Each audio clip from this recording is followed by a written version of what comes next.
Hello, and welcome to the Mothers of All Crime. This is a podcast where we deep dive into mothers involved in infamous crimes and scandals. I'm Monica, and this is Krystal.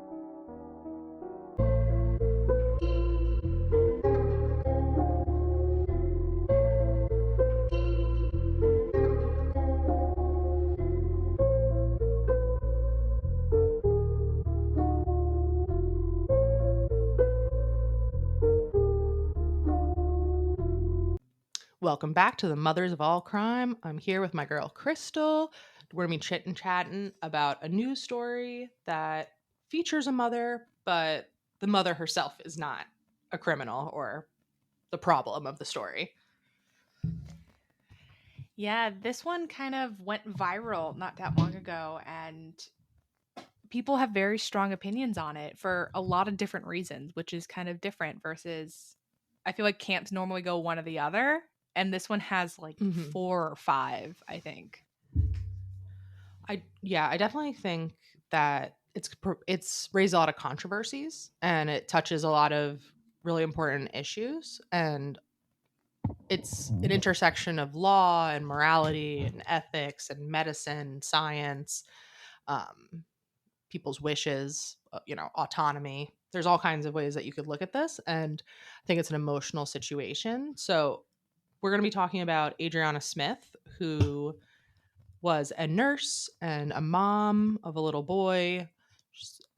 She's a nurse in Georgia, and she was about 8 weeks pregnant and was having really bad headaches. She went to the hospital to try to get, treatment for that. And she was ultimately given medication. She was discharged. And then the next day, she woke up gasping for air and was soon declared brain dead at the hospital. There were blood clots in her brain. So that was back in February 2025. She was declared brain dead, which is obviously a tragic, tragic situation. But she also was in very early stages of pregnancy. And in Georgia, it's a little unclear legally what is supposed to be done in a situation where a pregnant person is on life support, ventilator, and completely brain dead. So it's put the family in a terrible situation and caused a lot of controversy. And I just think it's interesting to talk about. Yeah, and I think particularly right now where all the states have kind of taken their own avenue when it comes to pregnancy, and her being so early on, I think is also why people became very passionate about this case. And because it's not like she was 9 months pregnant about to give birth in a week, she was 8 or 9 weeks pregnant. So very, very early on. Right. And the Georgia's Life Act is kind of what is the connection here, right? The legal passing where it's nicknamed the heartbeat bill, which gives you an idea of where misnomer. it goes to. Yes. So that's basically a 6-week ban on abortion. And there are some exceptions, but it's usually in a situation where the mother's life is in imminent risk. And there's been an argument made that Adriana is not suffering. She's not at risk. Unfortunately, she's already passed away. So what is the harm? Who is being harmed in this situation? Who is at risk in this situation? So it doesn't necessarily fall under one of the exemptions. But there's certainly been multiple ways of interpreting the law, and there are people who feel very passionately on either way. And I think, that unfortunately is why this is such a problem in the first place, is because the laws should detail every specific situation that could possibly happen, pretty much, because otherwise it is going to be on a case by case, open to interpretation basis, which is going to cause delays and is obviously going to cause harm And it's not like this was an unpredictable situation. This is something that should have been talked about with this ban, what is done in this specific situation, because in Georgia and in a lot of places, when a woman is pregnant, her advance directive is invalidated. The pregnancy supersedes their what they've previously stated that they want, even if they've done it legally. And that's, I don't know. I just feel like everyone's calling it an unprecedented situation, which it's not. This has actually happened before. Yeah, I think it's And also one of those, the timing of it. So when the laws changed, they kind of came up with these laws relatively quickly, and because they needed something, right? Like you can't just go without a law. So without doing like specific deep research on how the law was written and where it was passed and things like that, a lot of laws of when you're creating them, here's the base, right? And then as circumstances happen in that region is when they start adding addendums and footnotes and all those extra parts. And it's tough because then you have the Georgia Attorney General's office who actually made a formal statement saying that the Life Act doesn't require keeping the woman on life support. And it's lawmakers and hospital officials who are interpreting the law differently, keeping her on life support. So now you have officials also going back and forth. And it's that gray area, right? And it is nice that we live in a country that people can debate laws and can argue things, and that's how change is made. So I'm happy that there is a conversation, because if people just were compliant with everything, I think that's the benefit of being here. And if Georgia wants to change a law, the only way that that's going to happen is by public conversation. Most of the time, people like lawmakers don't go in and be like, I feel like changing a bill today, because these are not easy to draft. They're not easy to get signed, let alone in actual law. But I think it's also new enough where if things are gonna change, this would be a good time to, and maybe even Ms. Smith is gonna be part of the reason why things do change or become more specific, I should say. I would like to think that. I would like there to be some good that comes out of this terrible situation. Because I think it's important to say that her family has expressed earlier on in the pregnancy, I don't want to say in the pregnancy, earlier on when Adriana was pronounced brain dead, her family, her mother, her boyfriend wanted to remove her from life support. She has a young son who's visiting her still in the hospital, and it's very traumatic and confusing for him. And the medical bills are just racking up also. Her mother has started a GoFundMe. They were not given the choices to make they weren't given any choices to make this decision. And they now are going to have to deal with all the consequences of it, which also brings up the ultimate issue when it comes to things like Roe being overturned and abortion laws in general, is who gets to make these decisions. Who is the person that makes these decisions? Should it be the government? Should it be the individual? Should it be strictly left to medical professionals? And I think it's probably all of those things. And it's how do we Navigate it. How do we navigate it? And how do those things all come to a common solution? Because they have different interests. Well, yeah, and I think the reality is you're never going to make everybody happy, no matter what your laws, no matter what you do. Someone's going to be unhappy, unfortunately. When it comes to the financial aspect, though, that's interesting, because I would not have assumed that the family would be responsible for those medical bills. Because if the hospital was the one choosing to keep her alive against family wishes and now against the Attorney General's office statement, I would not have assumed that the family would be responsible for the financial aspect of keeping her on life support. Well, I think right now Adriana herself is still responsible for it until she's actually, like, she's brain dead, but Which she is which still is a being kept legal alive. that's So does she still have insurance? I mean, to my it's understanding, if complicated. you I just are read her mom's GoFundMe and it said that there's excessive medical bills, but also we have to think about, let's say this fetus survives, which is a point that we haven't gotten to yet. Who now is responsible for those medical bills?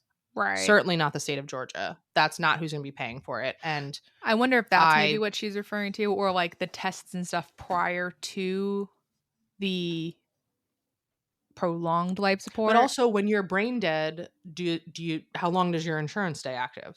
She's been brain dead since February. Well, if you're So, pronounced brain dead, you're legally considered dead. so then she doesn't have insurance, right? Right. So then you would think that because if there's no medical Then insurance, is she a ward of the sometimes, state? yeah, then the state takes Or over. ironically, is it falling to her next of kin, which who are the people who are responsible now in this situation, who are not given any rights or choices, but now have consequences of them. And regardless if they get her bills, if that fetus survives, they will get his They have, bills. yeah, the And it's going to be millions and millions of dollars because NICU stays rack up quick. And even best case scenario, that baby will need to go to the NICU. But I do think I don't know if we're at that point yet, but talking about the actual fetus and the well-being of the fetus, because that's also something that's caused a lot of people to feel, I feel like even people who felt maybe moderately about the situation in general, after hearing about the fetal effects, maybe feel a little bit differently. And I mean, I just have read a quote from her mother saying that there is fluid, also known as hydrocephalus, in the baby's brain. And then, because so at the time of this recording, she's about 23 weeks pregnant. And there's a quote here from Steve Ralston, the director of maternal fetal medicine division at George Washington University. He said, "The chances of there being a healthy newborn at the end of this are very, very small. He may be blind, not be able to walk, may not survive once he's born."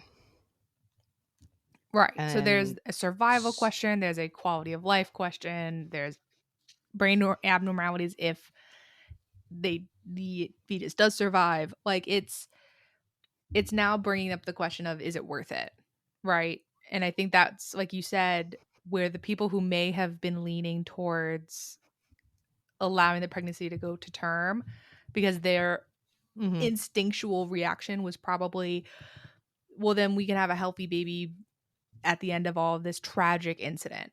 But now having it come out that that's probably, if that happens, it's like less than 1%, right?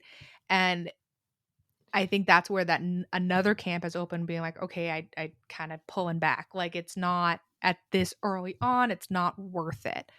And again, now we have the question of, it's not just Smith, right? It's Smith plus a fetus plus baby plus whatever you want to refer to it as. It brings that other question in. It's not just one thing. Yeah, definitely. And I mean, this is a hard topic to talk about because it is so tragic. And I could understand the argument that there's already been a horrific loss, and why have two horrific losses. I do understand that argument, and I will say her family has said beautiful things also about wanting the baby, and they'll accept it however, and they've named the baby Chance, and they would, you know, that's still a part of their daughter, but at what cost, at what quality of life, and what is the implication of all of this for their family and for everyone else. it's a pretty grim situation, and there's obviously no happy solution to it, but it seems like such a long time to be dragging this out. Yeah, particularly when you don't have the family support, right? And I think that's also a huge reason why there's such an Sure. outrage is if the family was sitting there and Mhm. 100% on board, I don't know if this case would be as a hot topic as it is. And Probably not. if it was the opposite, right? So wondering if the family was on board and the medical staff weren't, would they still be would it still go as viral? Where if the family's like, no, we want to keep her on support, the hospital's saying we don't think that's the Mm. best idea, would that still be an option? I think there's those other aspects of Well, where's the line? so that's a good point. And there have been people who have made huge news, like Terry Shriver, for example. There are lawsuits, and there are disagreements within families, with patients, families, and doctors, with lawyers, all kinds of things where it's a debate of should this person be kept on life support or on whatever support that they're getting, and how long do we do it, and at what cost, and to what end, and what is the quality of life. Is someone being completely brain dead the cutoff, or is someone just being in a persistent vegetative state and the prognosis is very grim? At what point is something truly terminal? That's all up for debate here. And I think that the idea of fetal personhood in the law, obviously that comes up here. And so if the fetus is a person, is this humane? If the fetus is not a person, is this humane? Like I think it's either way you look at it, you could probably argue both ways. Yeah. Yeah. And I think that's why it's so tough, because you have people on both sides that are very, very passionate about both. And then you have a lot of people who sit in the middle where it's more circumstantial. And on topics like this, there's people tend to have an opinion, right? It's not one of those, Yeah. I don't know, I could be swayed either way. Most people, by the time they hit their midlife period, have a strong opinion, and they may respect someone else's opinion, but they have an opinion.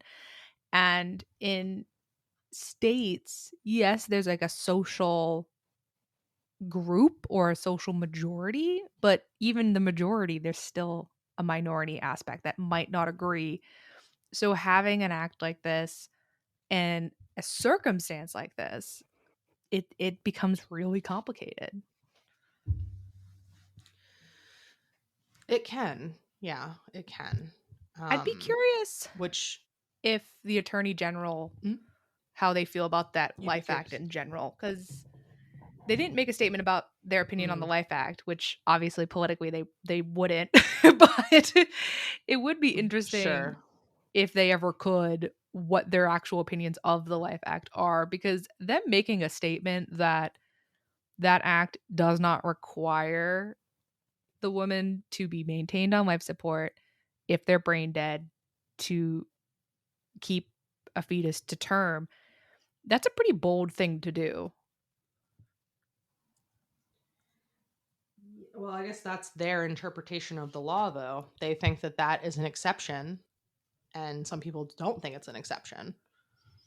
And Right. a lot of the time in other abortion situations in these states that have these laws, the medical personnel, they're unsure of what to do sometimes. They're unsure of, does this meet the criteria or not? Is this a severe enough situation that we can act, or do we need to wait until someone is more septic before we can interfere?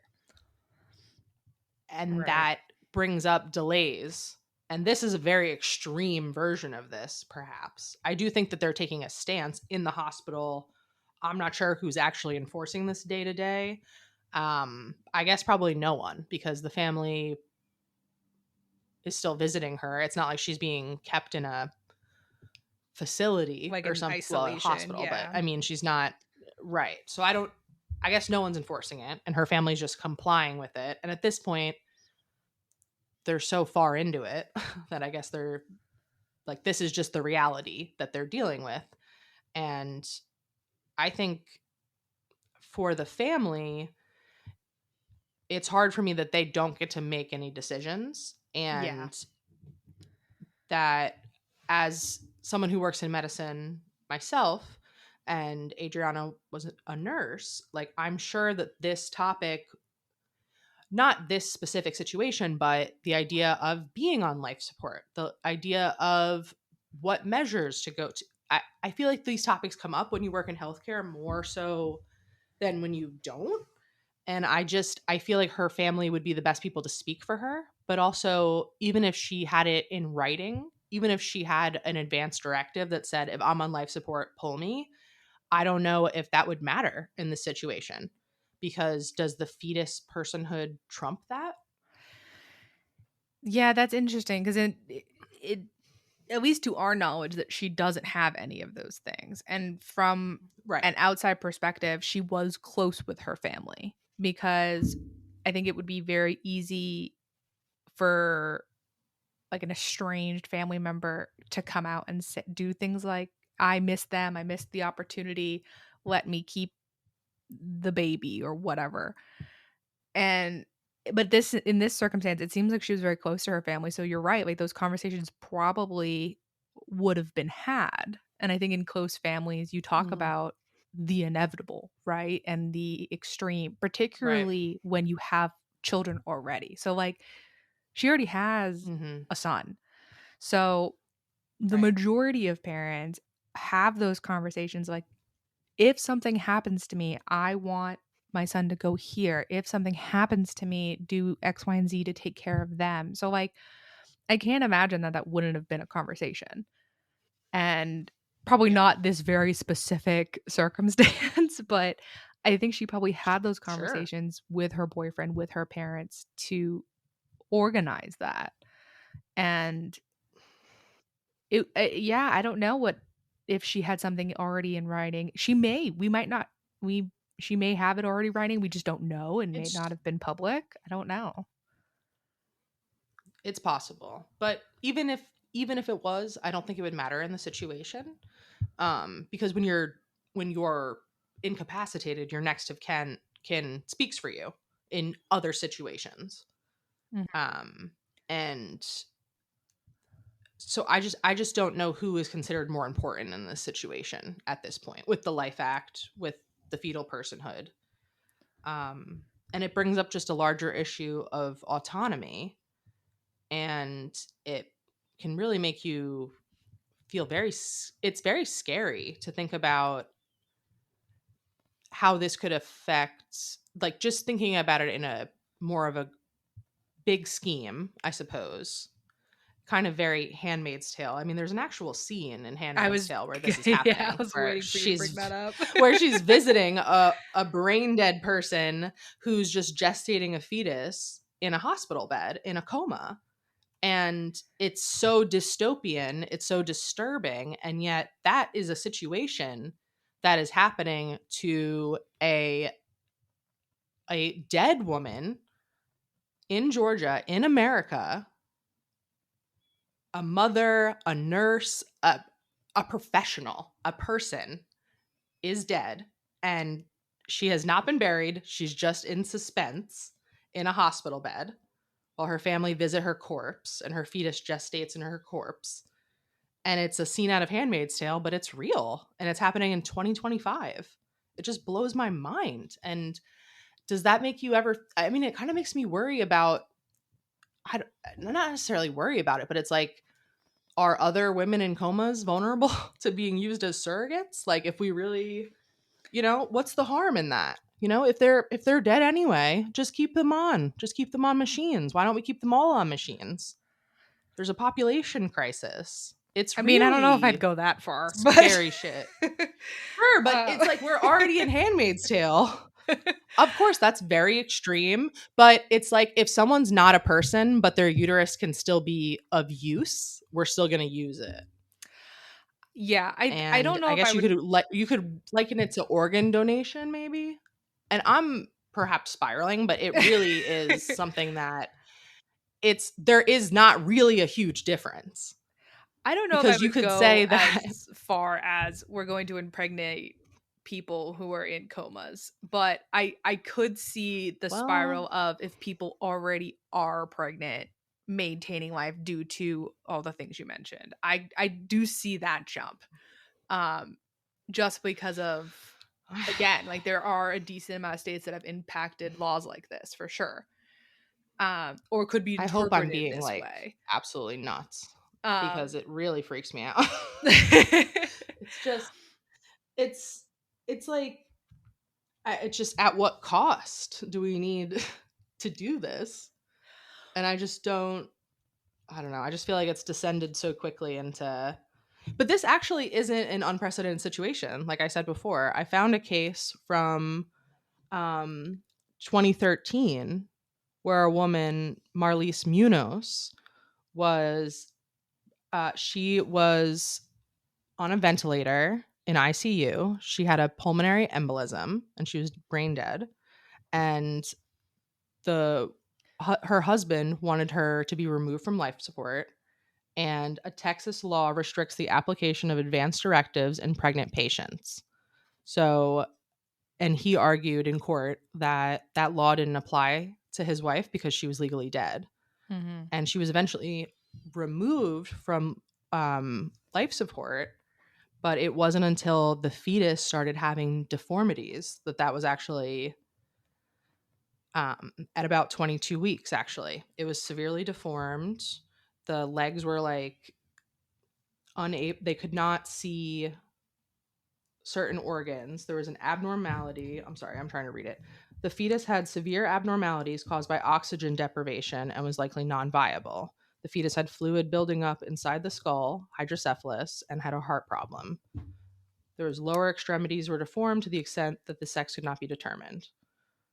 An attorney who had helped rewrite the Texas law cited as the reasoning for maintaining life support said that there was a problem with the application of the law that was no longer alive. So it was essentially the same argument. And this is, instead of it being the Life Act, instead of it being the overturning of Roe v. Wade, it's instead of it just being an abortion law, it's also just that someone's advanced directive doesn't apply if they're pregnant, which I guess was a pre-existing because that was rule. before Roe versus Wade was overturned. It was 2013. Yeah. Right. Yeah, and I think that's the other thing is when you have state laws versus federal laws versus even local ordinances, like they can all kind of interact and contradict each other. So at the end of the day, I think people have this idea that my wishes will always be followed or implemented as I want them to be. And I don't, not to be negative, but that's not the reality in a lot of cases. And we can do the best we can, but just because we want something doesn't mean we get it. And I think there are circumstances that are much more important that should be considered. For example, being kept on life support. And Right. for me, I think that's really where I have a hard time is it's against her wish, her future. Like, don't get me wrong, the fetus thing is a whole different avenue, but just taking Adriana herself, like she doesn't want to be on life support, her family doesn't want her on life support. Like it was 8 weeks and I don't know. I just at that point I don't know. I think the family's wishes should be really considered. But then you have the question of how close is your family? Because if you have a circumstance where you're not close with your family, but they're the ones having regrets, because there are a lot of like doctors that have mentioned that the living families, even in the best of circumstances, right? There was just a random car accident. They're ended up brain dead on life support. The families tend to be the ones who are having a hard time taking people off life support. There are so many cases where they don't need to be there's never coming back, 0% chance of them ever waking up, and the family still is like, nope, keep him on. So the family getting to a point that they're like, it's time, this is her time, for whatever reason, if you believe that it was God's innovation and his plan, or if it just freak accident, whatever the case was and what you believe, if the family is now at a point, I feel like that should matter versus the family's not trying to hold on, if that makes sense. Right. It does. And I feel like for the argument that it's like God's plan, or I feel like that's a big counter argument. And I find that just, I don't understand how that's squared with full life support. Right? Because this is already so much extreme medical intervention that we're doing here. Yeah. This is someone being artificially, a corpse kept alive, essentially. Yeah. The heart beating, the lungs working, like. Yeah, because again, taking like the fetus out of it completely, like if you have a loved one in a hospital who you are literally told they are never going to wake up ever, they are brain dead, they're done. Like this machine's the only thing keeping them alive. Mm-hmm. It would be heartbreaking to say, okay, turn off the machine. Like I cannot even wrap my head around that, and the guilt that probably would come with that, even though it's like guilt you shouldn't have, but I would imagine there would be some kind of guilt there. And then being told, definitely. I mean, it's still a terrible thing to have to go through, right? And then being told like, sorry, you don't have that option. Yeah. I get. I mean, why I think they're angry. But I think that argument is made a lot in terms of abortion too, where it's like, it's already not a great circumstance that I'm in at this moment. If I need or want to have an abortion, however you want to phrase it, or whatever the situation is, it's already not great. So it's like, why don't we compound this very traumatic, very upsetting thing that I'm going through? Right. Because somehow the government knows better than the actual human being involved. Like, assuming a person is conscious, is not brain dead, and able to make these decisions, that should also be considered. And then certainly if someone is unable to speak for themselves, then usually the family does that. And in this situation, her next of kin is her mother. And it's just, even if, I don't know what her situation was like with her mother, but even if they were not that close, I still think the odds are pretty good that her mother knew what she would want in that situation better than the doctors she didn't know, and the assistant governor, the senators. Like, they don't know her. They don't know the situation. They're not the ones visiting a corpse in the hospital. Her family is the one dealing with this day to day, and they also don't know what's going to happen. And even if the situation gets worse, they don't get to decide. The only thing that I do have a hard time with is them still bringing her son. I don't know if I totally agree with that. And this is just because like they're bringing this little boy to see his mom, and they're telling him that she's sleeping, and that's fine. But like in that situation, they're the ones confusing him. Like elementary school kid's not getting there by himself.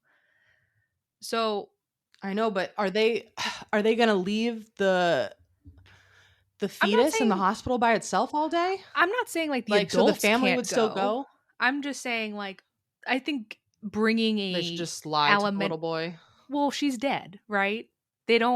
She's not waking back up. So having him start to But how do you explain the baby to him? The baby that realistically isn't coming home? But like, what if he does? Or what if he even survives to make it to the NICU? Then you say, I don't know. But at the same time, I just feel like this little boy he's getting more confused. Like trying to explain to a 4-year-old that mommy's body's here, but she's not, is more confusing than mommy has passed away. And then trying to explain, well, when mommy passed away, there was a fetus inside her, and this is your baby brother. Like, I feel like that's easier to grasp than mommy's sleeping. Like, don't. that's lying. That Yeah. like, she's not sleeping. She's dead. Like, I don't know. That's where I don't disagree I that have a hard one. yeah. I don't think he should be visiting either. I don't think it's appropriate at this point. Yeah. At the Also, beginning, totally get it. Like, let him sure. process and all that. But after a while, get him therapy, get him help, have him start processing it. Yeah. But it's so hard probably for any of them to even start the grieving process because they're in this terrible limbo. Right. And you still don't want to leave her corpse just in the hospital. Oh. And it's possibly gestating a baby. So it's like you're still yeah. gonna your heart is still there. As an adult, yes, absolutely. I would still visit if it was just me, so 100%. But I'd find a babysitter for sure. But that kid is going to be so traumatized from even just being in this situation and having the adults in his life be in this situation and have everyone be so upset and traumatized. It would already be awful if they removed her from life support in February. It would be awful. And that kid would be devastated. Oh, yeah. He lost his mom. He's going to be devastated. They would be months. He already lost her, but Yeah. he hasn't had to have a funeral. He hasn't gotten to have a funeral yet. There's no closure. A little boy doesn't know what, like a 4-year-old doesn't know what that is, right? Like, it's more of that. I guess. For the adults, I completely agree with you. But a little kid doesn't know what a funeral is until they go to one. And even when you're little, you don't truly grasp what that is until you get a little older. I think the younger you are, loss is a lot more internalized than as adults, because as adults you can grasp what's happening. And this little boy, he could start with that closure if he starts to learn what's going on at a age appropriate level. Because the reality is, like, this poor thing lost his mom, never getting her back, and he has to try to now process that and learn to live without her. And like the adults, absolutely, that's hard too, but they at least they don't need to share with this little boy that it's all these other things, right? Because I don't know if that's totally age appropriate or even intellectually I think understandable. It's not. It's not age appropriate. For sure. Although I don't know what age this becomes appropriate. Right. That's a different argument. I feel like, honestly, best case scenario here is that they never have to pay any of these medical bills because they end up suing and it's all covered. And this child gets the best of the best when it comes to therapy, support, whatever he needs. I feel like this has got to be just absolutely earth-shattering for him and for everybody in the family, and I really feel for them. And yeah, I mean, it's terrible, but they also definitely shouldn't have to be financially devastated from it. Yeah, I would find that really hard to believe if that ends up coming to fruition. Just with, like, there are so many cases of people who don't have insurance that, like, go to the doctors and just don't pay their bills and nothing happens. So I would be very surprised, and honestly I'd be disappointed if they were, but you know, never say never. I'd be very disappointed, and I hope with all the attention it's gotten that is not going to happen. But I do think if the media had not been involved at all, they would just get a huge NICU bill at the minimum. And that's still medical debt, still going to mess with things. That's still a problem. You're going to be like hounded by collectors, and they don't need to be constantly hounded and reminded of this horrific thing that happened in their family. But I think it's going to be a lot of complications, and insurance makes everything more complicated and worse. And let's not open the door medical of American are extremely expensive. Oh no, we can't. We can't open that door right now. No, not for this one. Maybe another one. But I don't know. It's obviously a tough situation, but I do think the family should be allowed to mourn, and this should have been resolved in February, ultimately. Yeah, I don't think no matter what happens, someone's going to be upset. But at the end of the day, the people who should have a little control is the family of the person who has the accident or person involved. And it's really unfortunate that their wishes are completely just being ignored, and possibly Adriana's. So Yeah. Well, I know it was a dark one, but I do think it was interesting. And we'll catch back next week with our next mother. till the next one.